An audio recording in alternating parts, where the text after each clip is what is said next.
Good morning, everybody. Welcome to this video where I'm going to talk about skills and drills and techniques that are slightly different from revolvers than autoloaders. I have been shooting autoloaders for a majority of my life, but revolvers are fun. And not that I'm an expert in revolvers, but there are some techniques that I've learned that made me a slightly better revolver shooter, and hopefully you can learn some of those techniques. So I'm trying to share them with you. The first thing that I really wanted to impress upon you is that everything that you can do with autoloaders, you can do with revolvers. There's just two main things, in my opinion, that are slightly different than revolvers. Then this is for all general context. There are different things for competition or self-defense that you should know if you really want to excel in those types of contexts.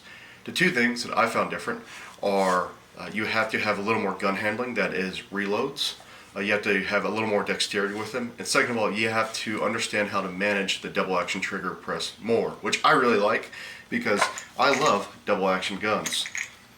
Even though that's a traditional double action, that goes from double action to single action. I love the double action on the Beretta 92s and this beautiful LTT PX4. The reason why I'm holding this book, which is Ben Steger's excellent practical shooting training with Joel Park as well, is because every single thing that you can do with autoloaders, you can do with revolvers practice-wise.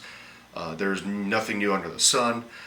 The best thing that people who are shooting really well today have done is they now understand how to practice a lot better. So the best thing that I can do for now is to go buy one of their books, the Practical Shooting Training. There's also a very good practice book which just came out, which is a recent rewrite. Read that and figure out how to practice better. Okay, let's talk about very specific techniques. The first thing I'm going to do, because sometimes there are new people that watch my channel, thank you, and sometimes there's experienced people, which is kind of cool to see the differences, and thank you for both of those. As first, I'm going to just straight up steal some of Claude Werner's. He's a tactical professor. Steal some of his techniques in order to make a safe revolver. You should look at his stuff because his method is excellent, and if you use his dry practice method to unload, it's going to be really hard for you to have a negative consequence. So first things first, these are speed loaders. What Claude does is that one of his methods is that he takes what would be live ammo out, puts it into a different speed loader, like one of those H&K turn speed loaders, locks it, counts it, touches and feels. Okay, perfect. Now it's really hard for my revolver to have a live ammo, a live cartridge in it. If I took the live ammo out, locked it in a speed loader, counted the number of rounds, counted the number of holes, and I'm going to go, my bedroom is back there. If this was real and this was real ammo, I would go chuck that in there so that it would be really, really, really hard to get live ammo in here. That being said, because I have 12 snap caps, this is going to be used just for dry practice here.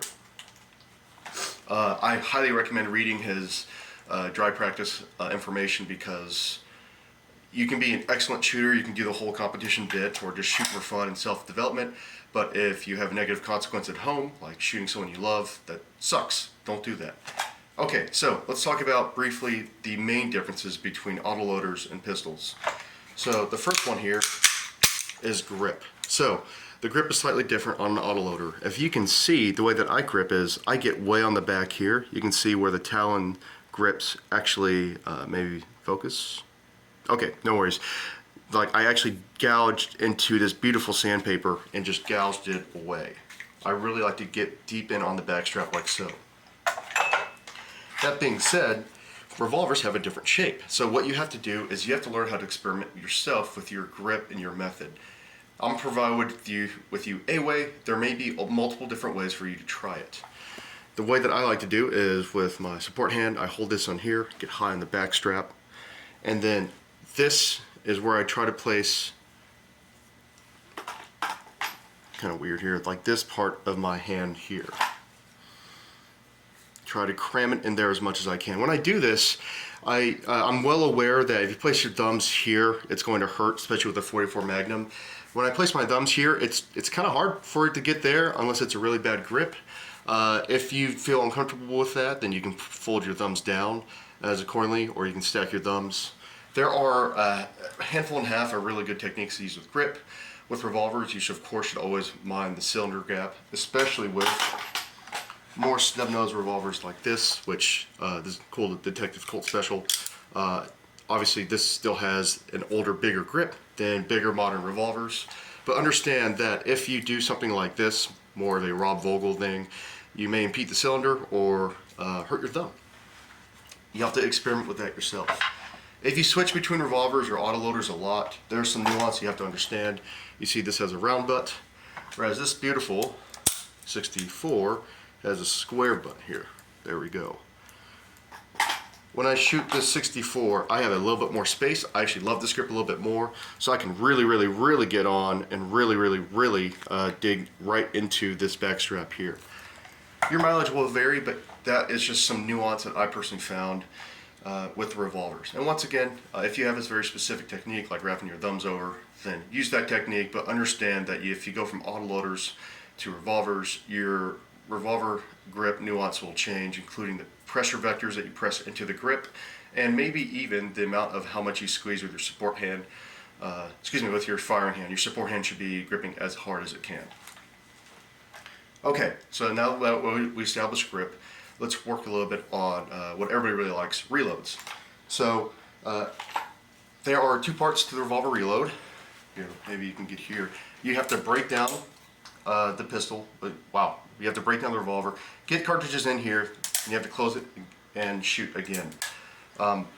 Revolvers are kind of a pain in the butt because every time you use a speed loader, you got to restack the speed loader. So the best way to do this is with something called Burkett reloads, which is in the Practical Shooting Training book, or in pretty much any modern book about shooting well with a pistol. What a Burkett reload is, you're going bang, bang, bang. You break down the revolver, and then you just get to the point where you are stacking rounds inside the cylinder. You do not press on the cylinder release. That is one entire rep. The hardest part about that is getting the speed loader back in the pouch. So it's going to look something like this. Maybe I should do it over here. I'm going to do it aiming at the camera like so. Oh, I screwed up on that one, which is fine. Let's try it again.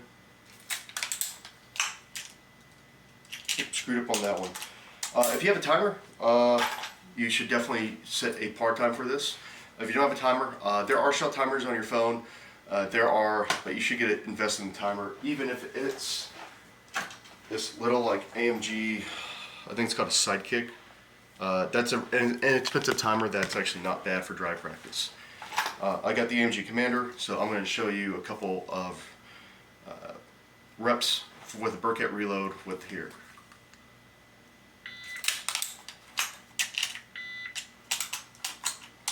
Alright, that was a success.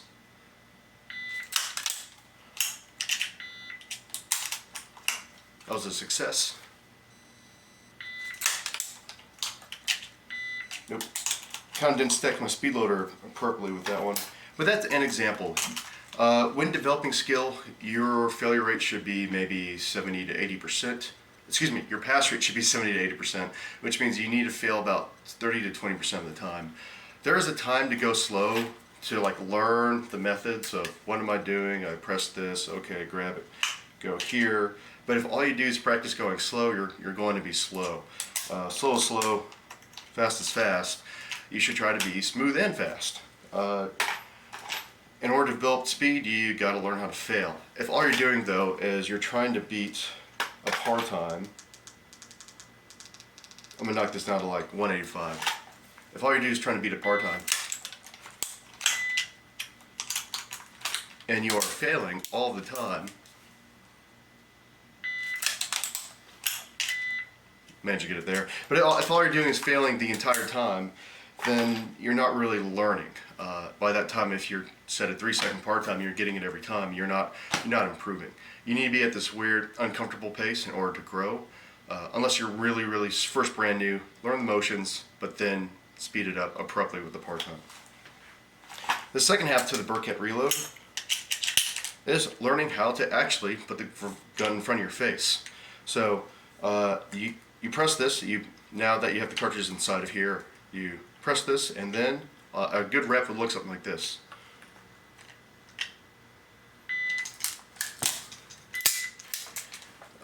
Speed loader is somewhere, there it is. once again.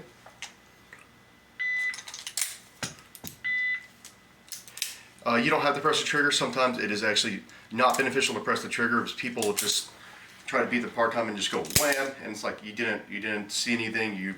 You're shooting by the force and by pure luck. It's really important though that you learn how to close the cylinder appropriately, rebuild your grip, and get a sight picture with or without finger on the trigger, depending on your context or whatever you're doing. So that's the Burkett reload. The most important thing is getting revolvers in the cylinder with your moon clip or whatever. If you understand the world is a scary place and you're carrying with a revolver for self-defense, I actually carry a stub nose sometimes. It is a Smith, which is what I'm using this Colt because this is completely different. You can actually do Burkett reloads with the speed strip. Here you go, but so it can look something like this.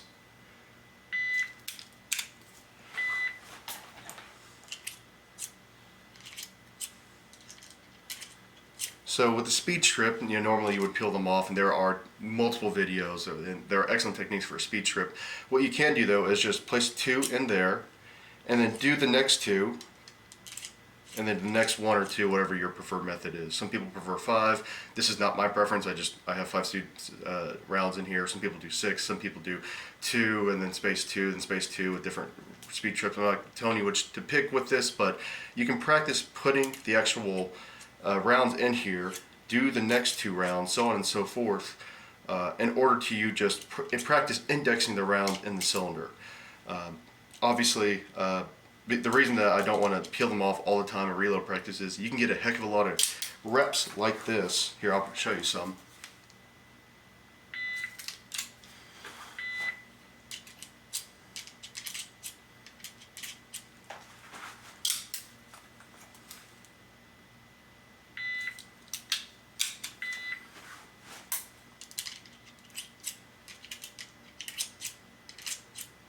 So on and so forth, to get a massive amount of reps compared to actually peeling them off and then doing it again and then restacking your speed strip.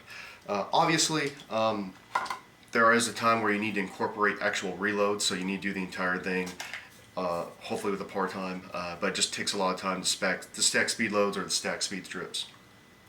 Okay, let's talk about my favorite thing, managing the double action trigger. The best way, in my opinion, to manage the double action trigger is first to understand that it's not at all a negative thing. The double action trigger is actually a gift. So what you want to do with a gift is you want to experience it all, right? So the best way to manage the double action trigger is first, let's make sure that we have our finger appropriately on the trigger. You still see influencers who don't know how to shoot double action and they do something like this, which is kind of hard to do. What you want to do is you want to get the crease, this really helps me, around somewhere near the middle of the trigger so that you can press straight back.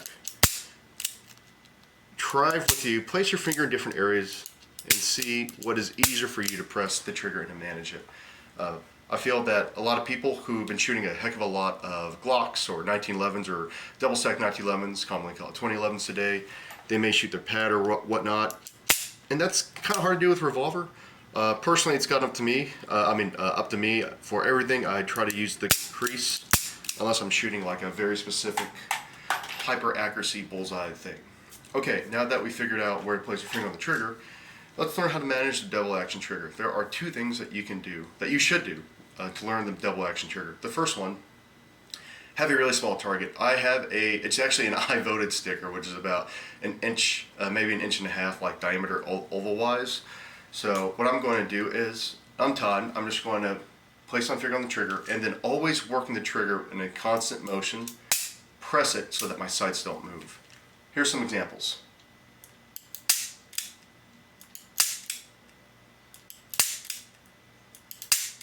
Okay, my sights move somewhat. This is me personally. I would keep working on that, maybe go to longer distances so that my sights do not move. For some of you learning, or so for super high accuracy purposes, it would look something like this. I'm now going to start pressing.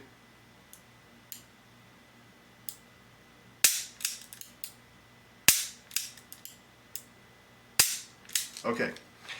That being said, that's only part of the double action trigger pull, because you need to learn how to press this sucker at speed without moving the front sight like you probably saw all over in the video. In order to do that, we're going to do one of my favorite drills,